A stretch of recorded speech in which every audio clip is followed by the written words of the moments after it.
Assalamualaikum warahmatullahi wabarakatuh.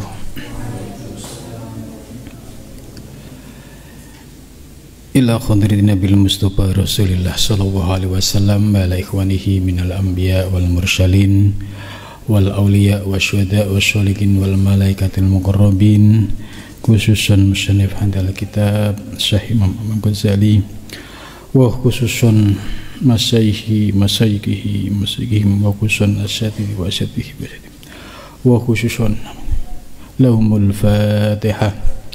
A'udzu billahi minasyaitonir rajim. Bismillahirrahmanirrahim. Alhamdulillahi rabbil alamin arrahmanir rahim maliki yaumiddin. Iyyaka na'budu wa iyyaka nasta'in ihdinas siratal mustaqim. Siratal ladzina an'amta 'alaihim ghairil maghdubi 'alaihim waladdallin. Amin. Bismillahirrahmanirrahim.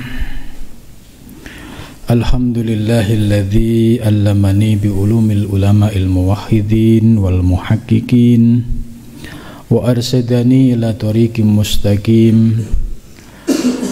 Wassalatu wassalamu ala sayyidil wujud wal arwah nabiyyina Muhammadin sallallahu alaihi wasallam alladzi jaa bisyari'ah wa tariqah wal haqiqah wal ma'rifah wa ala alihi wa sahbihi ajma'in, amma ba'du. Rabbi shrah li sadri wa yassir li amri wahlul 'uqdatam min lisani yafqahu qawli, amin ya rabbal alamin. Subhanaka la ilma lana illa ma 'allamtana innaka antal alimul hakim. La haula wa la quwwata illa billahil aliyyil azim. Malam ini kita akan melanjutkan pengajian rutin malam Sabtu, yaitu kitab Bidayatul Hidayah. Dilanjutkan kitab berikutnya, yaitu Ihya Ulumuddin. Kitab Bidayatul Hidayah ini sebagai kitab yang sangat cocok untuk para pemula, mubtadiin, bagi orang-orang yang ingin belajar ilmu tasawuf. Jadi tidak boleh belajar tasawuf itu ujuk-ujuk ya, yang ilmunya ilmu kelas tinggi, nanti mumet ya, pusing ya, malah bisa menambah keruwetan. Imam Ghazali memberikan bimbingan yang praktis mulai dari ilmu dasar. Ilmu dasar ini diambil dari masalah-masalah yang terkait dengan masalah fikih. Kalau kita pernah ngaji kitab Fathul Qorib ya, kita tahu pembahasannya adalah persoalan fikih. Babu toharoh, ya, babul wudu, babu sholah. Nah, kemudian di kitab Bidayatul Hidayah ini juga dibahas, tapi lebih menekankan aspek spiritual, aspek batiniah. Kalau ilmu fikih yang dikaji objek lahiriah, mulai dari tata cara wudhu yang benar, ada fardunya wudhu, ada sunnahnya wudhu. Kemudian sholat juga sama, ada rukunnya sholat, ada sunnahnya sholat. Nah, di kitab Bidayatul Hidayah ini pembahasannya ditekankan pada aspek adab. Contoh, kalau wudhu di kitab Fathul Qorib ya normatif, fardunya wudhu ada 6. Pertama niat, kedua membasuh muka, dan sampai yang ke-6 tartib. Ya, kalau ada orang sholat nggak pakai wudhu ya nggak sah. Maka orang ibadah juga perlu ilmu. Nah, terus di kitab Bidayah penekanannya beda. wudunya tidak sebatas wudu lahir, tapi aspek batiniah juga perlu diajari untuk bisa praktek wudu, ya. Contoh, kalau kita mulai mengamalkan dari yang sunnah-sunnah, seperti mulai cuci tangan, ya. Kalau fikih kan nggak ada doanya, tapi di Bidayatul Hidayah itu ada. Kenapa kok jadi ribet? Bukan ribet, ya, tapi justru menguatkan aspek spiritual dari sholat. Sholat itu bukan sebatas gerakan lahiriah. Sholat itu hakikatnya menghadap Allah. Lah, bagaimana kalau kita menghadap Allah tidak didasari dengan ilmu lahir dan batin? Kalau kita sholat pakai fikih tok, contoh wudhu, biasa, sunnah, terus selesai, terus takbir, Allahu Akbar, ya, sampai assalamualaikum, nggak ingat Allah, sah apa enggak? Ya sah, menurut fikih sah, karena ya syarat sahnya sholat sudah dilaksanakan. Tapi kalau menurut hakikat, ya, tujuan sholat itu apa? Aqimus sholah, laksanakan sholat, dirikan sholat, lidzikri. Ini ayat Al-Quran, lidzikri, untuk mengingat Allah. Maka kalau menggunakan pendekatan sholat dari sisi fikih, bisa nggak kita mengingat Allah? Ya bisa sih. Contohnya gimana? Allah, ya, kebayang kaligrafi alif lam ha gitu kan. Gitu kan. Kaligrafinya bagus lagi kan. Jadi sambil pelan-pelan gitu. Kelihatannya serius, tapi apa yang dibayangkan? Kaligrafi tulisan Arab. Allah, kelihatannya khusyuk. Allahu Akbar gitu kan. Apakah itu Allah? Ya kan? Nah, ini perlunya ngaji ilmu tasawuf, ya kan? Kalau hanya menggunakan pendekatan fikih, bisa jadi ketika takbir Allahu Akbar sampai salam nggak ingat Allah, ya sah.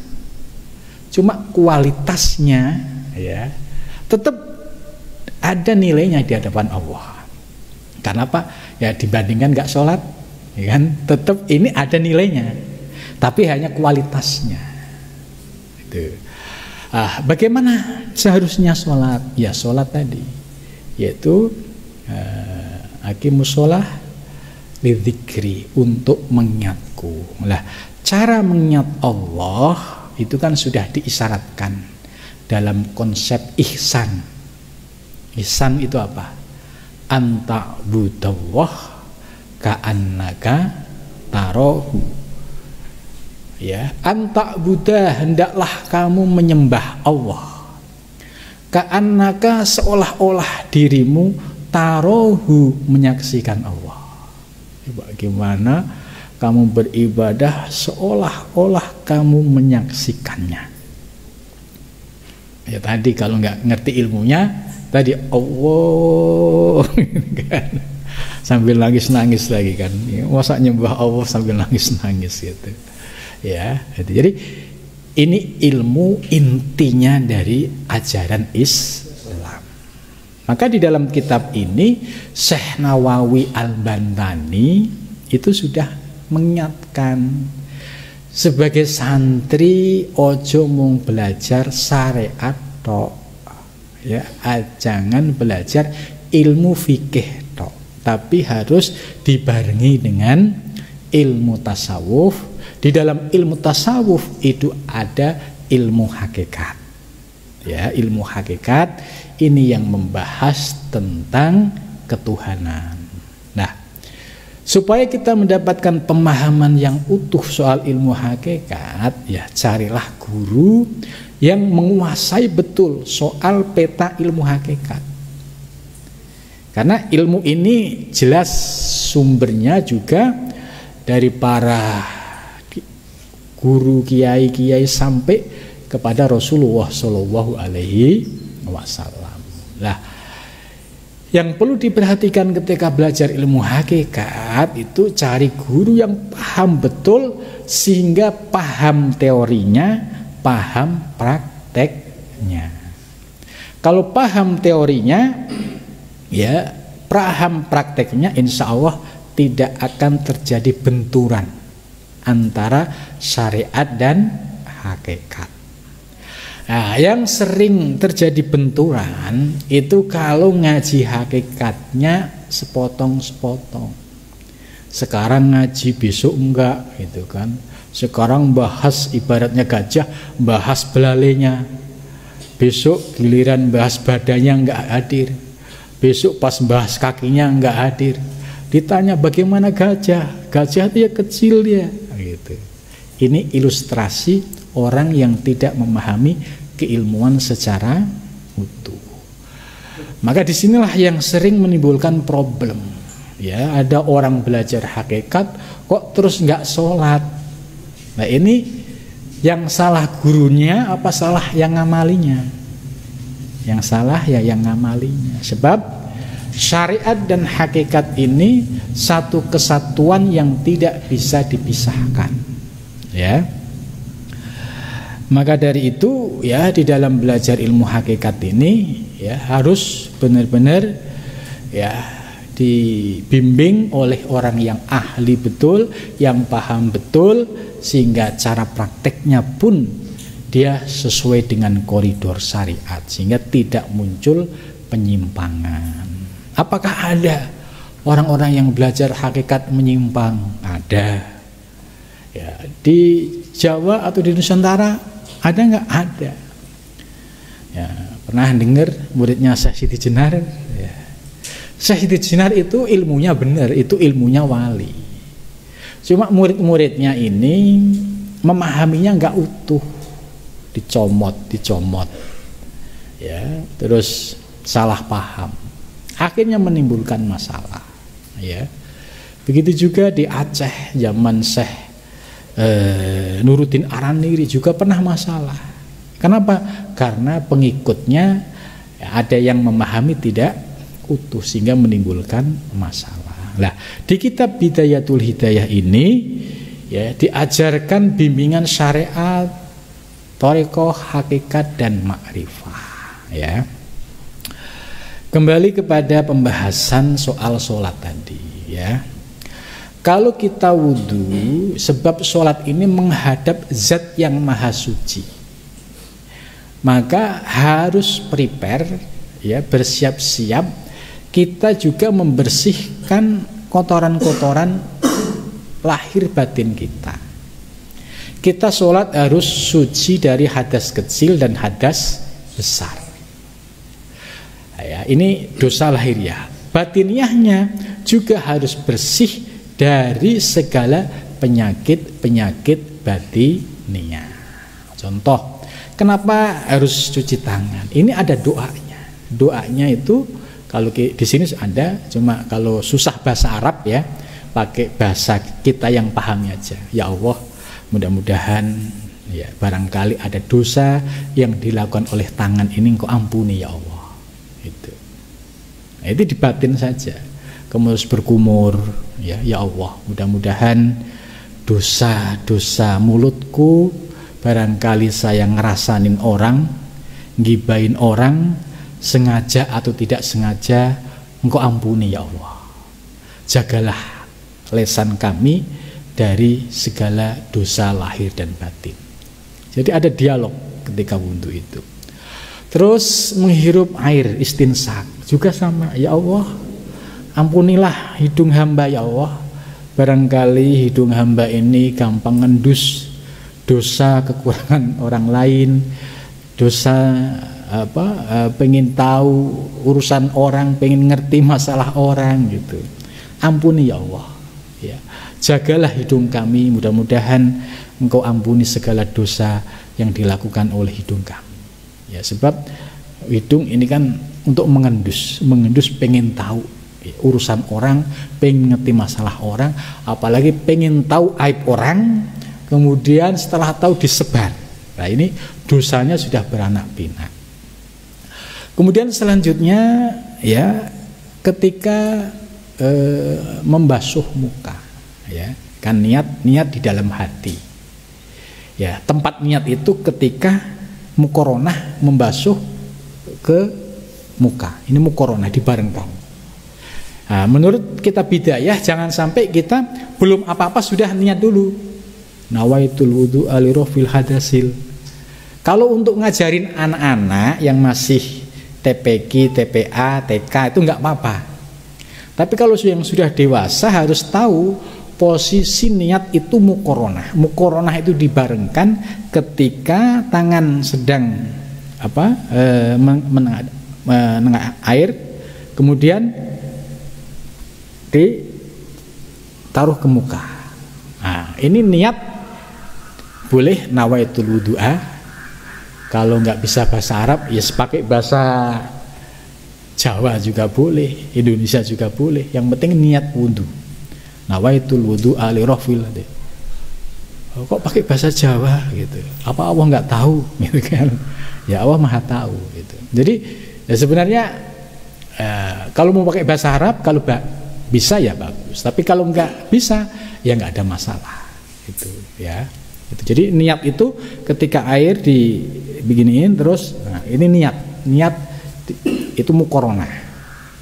Di kitab sini atau kitab fikih Fathul Gharib juga sama, harus mukoronah, nggak boleh belum apa-apa sudah nawaitul wudu'a. Kalau untuk ngajarin anak-anak nggak apa-apa, tapi kalau sudah praktek harus ngerti tempat niat. Ya, ketika membasuh air ke muka, ya ini juga ada doanya. Ya Allah, ampunilah segala dosa-dosa. Ya, wajah kami ketika kami tidak bisa menjaga mata kami, lesan kami gitu kan. Dan ya Allah, mudah-mudahan wajah kami di Yaumul Mahsyar nanti ya bisa bercahaya, karena di Yaumul Mahsyar nanti tanda-tandanya kalau umat Nabi Muhammad itu gampang. Ya, seluruh anggota wudunya itu bercahaya. Ya, ini ketika doa itu selalu diniatkan. Jangan sampai ketika di Yaumul Mahsyar nggak bercahaya, kan repot kita ini. Wah, ini dideteksi oleh Nabi, nggak kelihatan nanti. Tapi kalau kita niatnya wudu benar, insya Allah seluruh anggota badan kita itu akan bercahaya, dan itu yang membedakan antara orang mukmin dan orang yang ghairu mukmin. Itu nanti di Yaumul Mahsyar ya. Kemudian selanjutnya setelah muka ya, kemudian tangan. Tangan ini juga penting. Ya Allah, barangkali ya tangan ini melakukan dosa, ampunilah ya Allah, dan jadikanlah tangan hamba ini menjadi tangan yang nanti akan menerima kitab darimu ya Allah.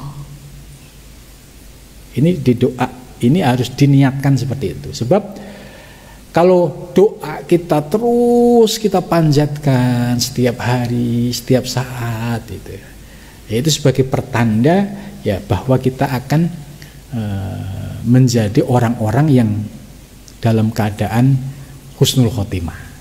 Artinya ada tanda-tanda dia istiqomah gitu. Sebab jangan sampai tangan ini di dunia dibuat maksiat, belum pernah ditaubatin, kemudian di akhirat nanti jangan sampai kita merasa pahalanya banyak, tapi di akhirat ketika menerima kitab pakai tangan kiri. Ini na'udzubillah min dzalik. Ya, ini kalau tangan begini yang maju, wah, ini sudah pertanda. Dan nanti tangan akan refleks, nggak bisa ditarik-tarik. Ya, kalau di dunia masih bisa ditarik-tarik, di Yaumul Mahsyar nggak bisa. Maka ketika doa ini oleh Imam Ghazali dianjurkan lintaskan, ya lintaskan saja. Kemudian yang kiri juga sama. Ya ampuni ya Allah dosa-dosa tangan kami, dan jagalah tangan kami dari segala kemaksiatan, dan ampun ya, jangan sampai hamba nanti menerima buku catatan amal dari tangan kiri. Itu jadi minta perlindungan dari Allah. Kemudian berikutnya ya, membasuh sebagian kepala. Sebagian kepala itu kalau Imam Syafi'i itu bolehlah sedikit, cirit itu boleh. Tapi ada juga yang harus gini gitu kan. Tapi jangan ikut yang satu air giniin blur gitu kan. Nah, ini kalau sholat begitu terus ya lama-lama rambutnya bisa merah gitu kan. Ya. Jadi Imam Syafi'i yang moderat. Jadi misalkan di sini sudah cakep gitu kan malam minggu kan, ya dikenain dikit aja sini. Imam Syafi'i boleh gitu kan. Yang penting kan ngerti ilmunya. Nah, kalau ada orang nggak ngerti ilmunya, wudhu dari mana kamu, madhab mana itu? Ya, itu justru kamu yang nggak ngerti madhab gitu kan. Ya, itu ya, ini juga dilintaskan ya, karena lintasan ini penting ketika yaumul mahsyar nanti. Yaumul mahsyar itu setelah kiamat kubro, terus manusia dibangkitkan, mulai dari Adam sampai hari kiamat. Di saat itu orang dalam penderitaan yang luar biasa. Ya, di situ akan nampak sesuai dengan amal kita masing-masing. Matahari itu di dalam kitab Salam Taufik, matahari itu di atas kepala. Orang dengan penderitaan yang luar biasa. Para nabi berembuk, siapa yang bisa memberikan solusi ya penderitaan yaumul mahsyar ini. Nabi Musa tidak bisa, Nabi Isa tidak bisa, Nabi Ibrahim tidak bisa, Nabi Adam nggak bisa. Yang bisa hanya Nabi Muhammad Shallallahu Alaihi Wasallam itu ya. Jadi kalau kita paham, oh ternyata orientasi hidup kita itu sampai ke sana ya. Dan supaya kita di yaumul mahsyar nanti aman, apa solusinya? Yaitu kita dianjurkan untuk sering membaca sholawat. Tuh. Jadi kata Rasulullah SAW ada dua hadis. Hadis yang pertama, ya, barang siapa membaca sholawat, satu sholawat dibalas oleh Allah 10 kebaikan. Terus hadis lain dijelaskan juga, barang siapa di antar umatku yang membaca sholawat pasti sampai kepadaku. Istimewa tidak kalau kita membaca sholawat dengan penuh kesadaran, ternyata salam saya sampai kepada orang yang paling kita cintai.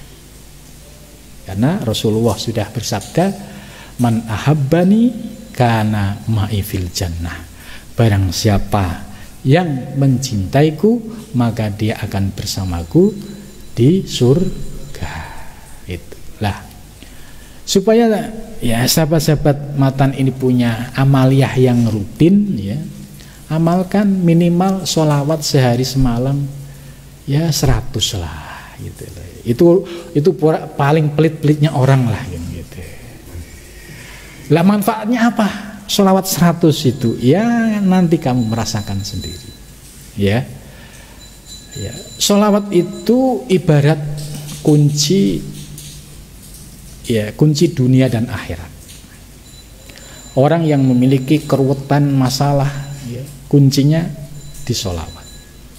Di yaumul mahsyar, orang yang begitu menderita luar biasa, maka nanti orang yang mendapatkan syafaat pertama kali adalah orang-orang yang ahli membaca sholawat. Misalkan kita Islam, iya, tapi malas baca sholawat. Sholatnya kalau Idul Fitri sama Idul Adha gitu, ya masuk antrian, tapi kan paling belakang, gitu kan? Ya kalau paling belakang terus posisi matahari di atas kepala kan, ya penderitaannya kan juga luar biasa, gitu.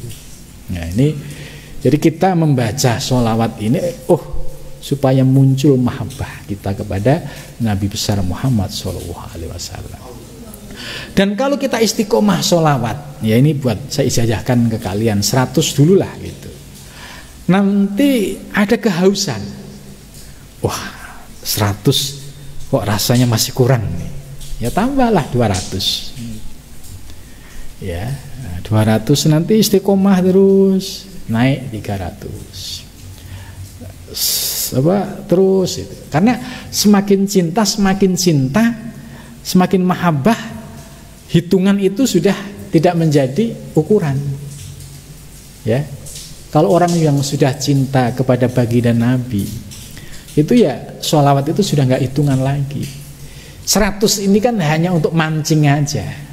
Ibarat aki yang mati itu di setrum itu supaya ada cahaya gitu, supaya hidup, hatinya hidup itu.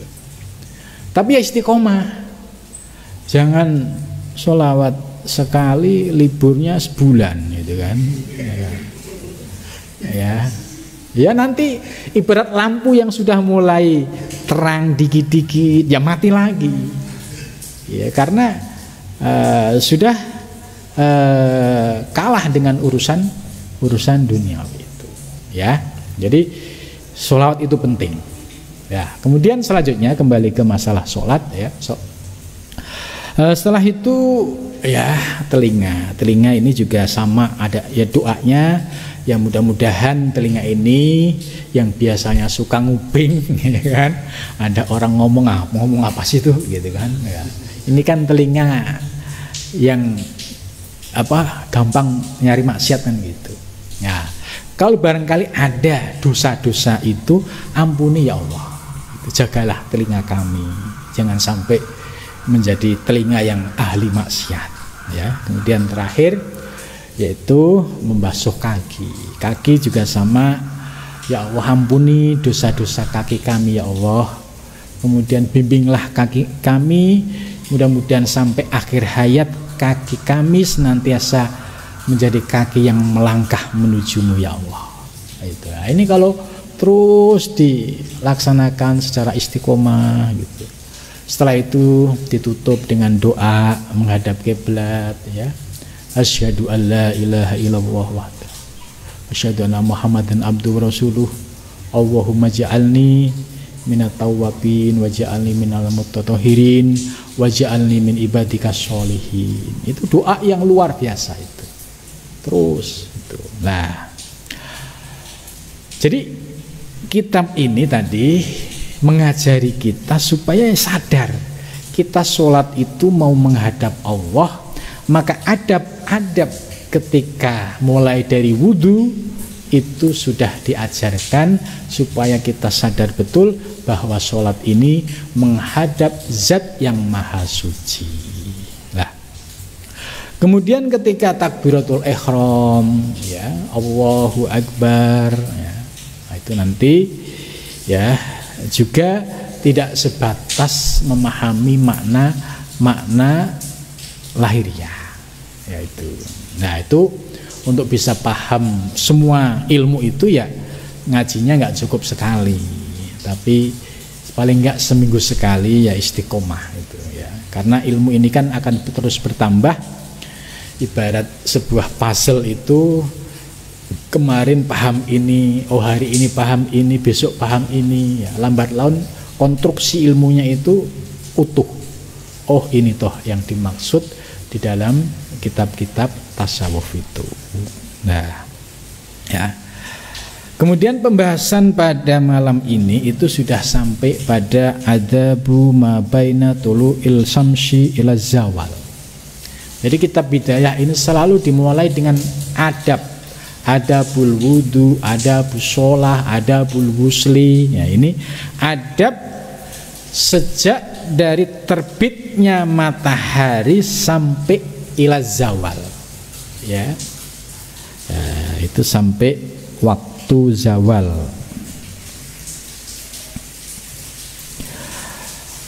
Fa idza tola'at asy-syamsu, maka ketika matahari mulai terbit, wartafa'at dan naik apa syamsu matahari, qadra ramhin ya, kira-kira tingginya satu tombak Satu tombak itu berarti ya sekitar 2 meter ya. Fasolli, maka sholatlah rakaataini, 2 rakaat ya. Jadi jangan sholat pas matahari lagi terbit, itu waktu haram. Nah, baru setelah naik tingginya itu 2 meter, qadru ramhin itu setinggi tombak. Tombak itu kan ya 2 meter lah gitu kan. Nah itu baru fasolli rakaataini, maka sholatlah 2 rakaat ya. Imma biniyatis sholatil isyraqi, ada kalanya dengan sholat isyraq ya. Sholat isyraq itu sholat terbitnya matahari. Atau ada juga dengan niat sholat duha. Tapi kalau mau sempurna, isyraq ya, duha ya. Ya, karena kalau posisi matahari sudah setinggi qadru ramhin, itu sudah boleh ya sholat duha. Ya kalau untuk pemula ya duha 2 rakaat lah. Jangan sunnahnya 8 rakaat gitu kan. Iya. Semangatnya sih semangat. Paling cuma sekali gitu kan. Ya. Karena nafsu kita ini nggak bisa dibohongin ya. Nafsu itu bisa ditundukkan dengan cara bertahap gitu. Sekali 8 kali gitu kan, lagi semangat. Besok plek sama sekali nggak sholat. Kenapa? Males lah gitu. Tapi kalau 2 rakaat ya nggak apa-apa. Yang penting kan istiqomah. 2 rakaat, 2 rakaat. Oh 2 rakaat sudah enak, tambah 2 rakaat gitu. Jadi ada tahapannya. Jadi nafsu ini harus dikelola, dimanage dengan baik. Kalau kita lawan dengan cara yang memberatkan, itu pasti dia akan nyari titik lemah kita. Gitu, ya.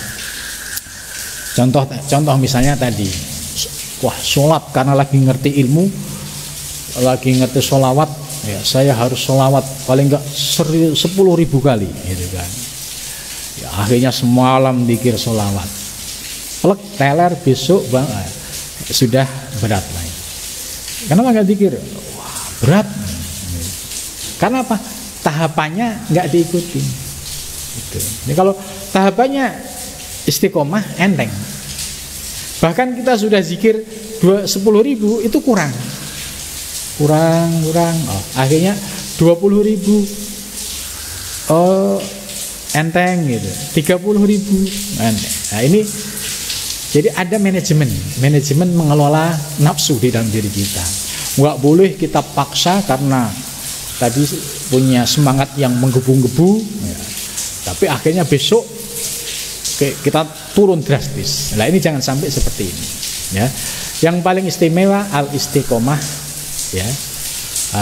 Khairun min alfi karomah. Istiqomah 2 rakaat istiqomah itu lebih baik dari 1000 karomah ya. Wadzalika inda zawali waqtil karohah, dan demikian itu ketika zawal waktu karohah, yaitu waktunya makruh li sholati sholat. Fa innaha makruhatun min ba'di faridati subhi, dan sholat itu tadi yang ketika zawal ya, waktu karohah itu makruh sesudah sholat fardnya subuh ilar tifa'is syamsi, sampai matahari naik gitu ya. Jadi maksudnya jangan sholat isyraq itu pas matahari sedang merah-merahnya itu dalam fikih itu termasuk nggak boleh. Jadi ketika sudah qadru ramhin baru diperbolehkan. Mau sholat isyraq boleh, mau sholat duha di sini diperbolehkan. Isyraq dulu, duha lanjut boleh gitu. Faida abha nahar, maka ketika sudah masuk waktu duha, apaan naharu hari, wa madho minhu qaribun min rubihi, dan sudah lewat ya dari seperempatnya, fasolli maka sholatlah sholat duha. Nah, di sini kalau misalkan waktunya agak dikasih jeda juga boleh. Pertama sholat isyraq ya, setelah itu diam, mungkin bisa zikir ya atau baca Quran, setelah enggak lama dilanjutkan dengan sholat duha ya, itu juga boleh. Fasolli maka sholatlah sholat duha arba'an 4 rakaat, ausitan atau 6, ausamanian atau 8 ya, jadi 4, 6, 8 2 rakaat juga boleh. Masna 2 kali. Faqad nukilat hadil a'dad kulluha an Rasulillah, dan hitungan tadi itu diambil, dikutip dari Rasulullah sallallahu alaihi wasallam. Wassalatu khairun kulliha faman syaa falyastaksir wa man syaa falyastakbir. Wassalatu, dan bermula salat, khairun itu lebih baik,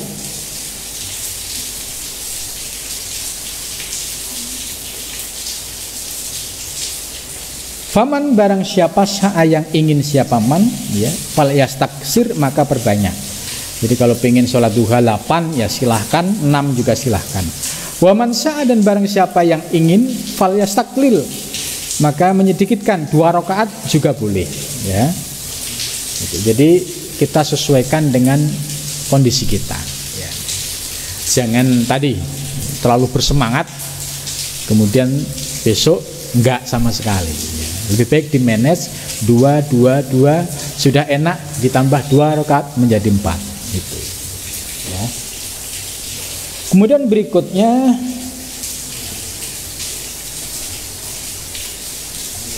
fama fadul anha min auqatika falaka fi atau khalatin. Nah, kemudian selanjutnya Imam Ghazali memberikan bimbingan teknis untuk memanage waktu ya setelah dari sholat duha tadi. Yang pertama, al-afdol antashrufahu fi talabil ilmi an-nafi ya. Menurut Imam Ghazali setelah sholat duha tadi ya, yang pertama kalau kita masih santri atau mahasiswa ya silahkan digunakan untuk mencari ilmu ya. Tapi bagi orang yang bekerja, mencari maisah itu juga sangat dianjurkan ya. Kenapa? Karena mencari nafkah buat keluarga, anak dan istri juga jihad. Jangan sampai ngaji dengar ini, oh yang pertama mencari ilmu ya, terus salah paham. Dia sudah kerja, punya gaji, resign, pengen ngaji. Nah, terus nanti anak istrinya dikasih makan apa gitu. Jadi ada kisah menarik, seorang eksekutif ya, istilahnya orang punya kedudukan direktur, ngaji tasawuf, ngajinya nggak utuh. Nah, dia menemukan ya penjelasan soal pentingnya itu mengosongkan hati dan pikiran. Nah, kemudian dia berkesimpulan, wah selama saya masih kerja di kantor, saya nggak bakalan bisa khusyuk dalam berzikir kepada Allah. Makanya dia memutuskan untuk resign. Saya ketemu 2 orang yang sama, dia posisinya direktur semua. Gara-gara ngaji tasawuf salah paham, ngotot, udah dikasih nasihat nggak mau, dan tetap resign. Menurut dia kalau resign waktunya leluasa, mau sholat sunnah bisa berkali-kali ya, kemudian dianggap aman lah ya, membayangkan pikirannya itu wah nanti bisa lebih khusyuk. Ternyata apa yang terjadi setelah dia resign ya, mungkin masih punya duit kan, duit pesangon itu kan, sebulan 2 bulan, yang biasanya nerima gaji puluhan juta, ini gaji sudah nggak masuk, terus uang pesangon sudah mulai berkurang, terus usaha Ternyata usaha pemula itu nggak langsung untung, ya kan? Jatuh bangun bangkrut, gitu kan? Setelah bangkrut, kira-kira lebih tenang mana?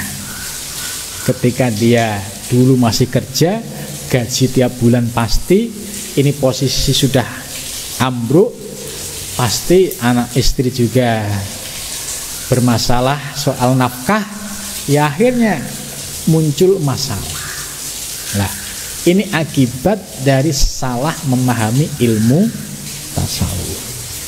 Padahal kalau posisinya sebagai direktur, manajer, ya lanjutkan. Karena mencari nafkah anak istri itu bagian dari jihad seorang kepala rumah tangga.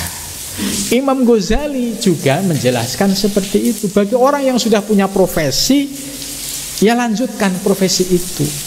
Kan bedanya hanya tipis. Kalau orang yang punya ilmu, ya dia kerja profesional di kantor, keluar rumah, bismillah, tawakaltu ala Allah, niatnya mencari nafkah untuk anak dan istri sebagai bekal ibadah. Kira-kira keluar dari rumah sampai kantor dapat pahala nggak? Itu. Pulangnya juga sama. Jadi memahami ibadah itu terlalu sempit. Ternyata kalau niatnya benar, ilmunya benar, ya dia berangkat kantor, ya dengan niat yang benar sampai kantor, kemudian dapat gaji juga dengan jalan yang benar. Dapat gaji, ingat, oh iya, ada kewajiban infak, ya, ada kewajiban zakat kalau memenuhi nisab. Yang udah, yang penting itu keluarin. Ibadahnya tenang, keluarga juga tenang. Lah, ini sesungguhnya ajaran Imam Ghazali itu seperti itu. Maka kalau ada orang memahami ajaran Imam Ghazali harus ngaji tasawuf itu harus menepi di Gunung Salak, gitu kan? Yang kuliah harus ditinggalin, gitu. Ini salah kaprah. Imam Ghazali membolehkan untuk suluk secara hakiki, meninggalkan keluarga, itu ada syaratnya. Syaratnya apa? Ilmunya mapan, ekonominya mapan. Ketika dia meninggal anak istri, anak sudah dikasih deposito, istri dikasih deposito. Ketika dia zikir, nggak ingat anakku makan apa, istriku berasnya habis enggak. Gitu. Nah, kira-kira ekonominya masih naik turun nggak jelas, mau ngapain, mau kholwat, supaya apa? Supaya mendekatkan diri kepada Allah. Apa yang terjadi kalau kholwat? Dengan meninggalkan kondisi keluarga yang tidak berkecukupan. Ini dosa. Ini kepala rumah tangga yang egois. Dia mengejar kesalehan individual, meninggalkan anak istri. Dan orang yang seperti ini tidak akan sampai dan tidak akan mendapatkan ridho dari Allah Subhanahu wa ta'ala. Jadi pentingnya ngaji ilmu yang utuh itu seperti ini, ya. Maka kalau orang, kamu ngapain ngaji tasawuf? Kamu gila loh nanti. Ya kalau gila ngaji aja, gitu. Nah, justru kalau nggak ngaji, ya karena terlalu kecintaan dengan dunia berlebihan, itu justru bisa gila. Gitu. Tapi kalau punya pandangan ilmu tasawuf, ya itu akan menjadi menetralisir kecintaan kita terhadap dunia, nggak boleh berlebih-lebihan. Kecintaan terhadap materi juga nggak boleh berlebihan. Andai kita mendapatkan kedudukan, mendapatkan rezeki sebatas di tangan, hati untuk Allah. Ketika harta diletakkan di tangan, itu kapan saja diambil, itu nggak sampai masuk ke dalam hati. Tapi kalau harta sudah masuk ke hati, jabatan masuk di hati, ketika suatu saat dicabut oleh Allah, usahanya dibangkrutkan, posisinya di kantor tiba-tiba diturunkan. Nah, ini penderitaan luar biasa ini. Kenapa? Karena hatinya sudah terlalu melekat dengan kecintaan terhadap materi dan kedudukan. Nah, maka orang-orang yang belajar ilmu tasawuf, ya, diberikan ilmu supaya kita bisa menjaga jarak, supaya kita tidak ditipu oleh harta dan jabatan. Tapi justru kita jadikan jabatan dan harta sebagai sarana untuk menuju Allah Subhanahu wa ta'ala. Kalian ingin menjadi pengusaha yang sukses, bagus. Akan lebih luar biasa kalau kalian sukses, nafkah keluarga aman, kemudian menolong fakir miskin juga bisa dilakukan, menolong yatim piatu bisa dilakukan. Jadi ada ruang untuk berbuat kebaikan. Kalian pengen punya kedudukan yang tinggi, ya diperbolehkan dalam tasawuf, selama kedudukan itu diperoleh dengan cara yang baik. Kemudian ketika mendapatkan kedudukan, digunakan sebaik mungkin, seamanah mungkin. Nah, maka kedudukan ini pasti akan memberikan manfaat kepada orang lain. Tapi kalau disalahgunakan, menyalahgunakan, nah ini nanti akhirnya membuat kegelapan bagi dirinya sendiri, ya. Ya, itu saja pengajian malam ini. Ya, karena nanti ada pembukaan, ya cukuplah malam ini ngaji bidayah aja untuk ihya'nya, kita tunda saja. Mudah-mudahan pengajian malam ini membawa manfaat, ya. Dan misalkan suatu saat kalian pulang terus pengen ngaji, ini ngaji live streaming, ya, bisa lihat di YouTube Al-Robani, di Facebook Al-Robani Islamic College, atau di YouTube, ya, atas nama saya. Itu selalu diupload sama tim santri Al-Robani, ya. Alhamdulillah cukup memberikan manfaat, ya. Ngaji kalau ada kesempatan tatap muka, ya lebih istimewa. Tapi karena memang kondisi suatu saat berjauhan secara jasmani, tapi ada teknologi yang menolong, yang membantu, tapi ilmu tetap masuk sebagai suplemen ruhani kita. Jangan sampai ruhani kita kering, nggak ada suplemen, nggak ada tambahan ilmu, nggak ada wawasan, ya akhirnya ibadah kita stagnan, orientasi hidup kita stagnan. Jangan sampai kita terjebak pada kehidupan dunia yang sesaat ini, ya. Sebab kita kalau sudah menjadi seorang salik yang menuju Allah, orientasinya kita itu tidak sebatas dunia, tapi sampai akhirat. Bahkan para salik, orang yang menuju Allah, itu punya himmah untuk wusul ilallah. Wusul itu perjumpaan dengan Allah Subhanahu wa ta'ala. Perjumpaan dengan presiden biasa, tapi kalau perjumpaan dengan Allah Subhanahu wa ta'ala, ini luar biasa. Apakah mungkin? Mungkin. Bagi Allah memiliki sifat jaiz, fi'lu kullu mumkinin aw tarkuhu. Apakah ada dasarnya di Al-Quran? Banyak ayatnya. Faman kana yarju liqa'a rabbih, barang siapa yang ingin berjumpa dengan Tuhannya, ini kan, ini Allah menawarkan, kan, fal ya'mal amalan solihan, beramalah amal soleh, wala yusyrik bi ibadati rabbi ahada, dan jangan menyekutukan Allah Subhanahu wa ta'ala. Lah, ayat ini di breakdown, ya, menjadi kajian-kajian ilmu tasawuf. Dan masih banyak lagi ayat-ayat maupun hadis soal perjumpaan dengan Allah. Maka kalau orang yang hatinya sudah dipenuhi cinta kepada Allah, itu melihat dunia itu biasa-biasa aja, nggak terlalu kaget, wah gitu ya. Tapi kalau orang yang orientasi hidupnya duniawi, ya, itu ya suka kagetan, ya, suka gumunan, suka, ya kayak apa ini, istilahnya orang kampung baru lihat Jakarta di TV gitu, wah seneng banget itu kan. Padahal ada yang lebih bagus lagi, padahal yang di TV itu Jakarta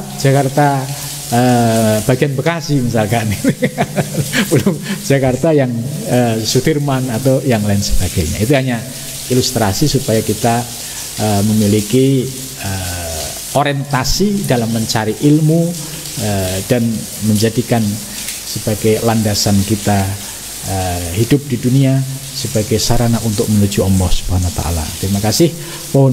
Assalamualaikum warahmatullahi wabarakatuh.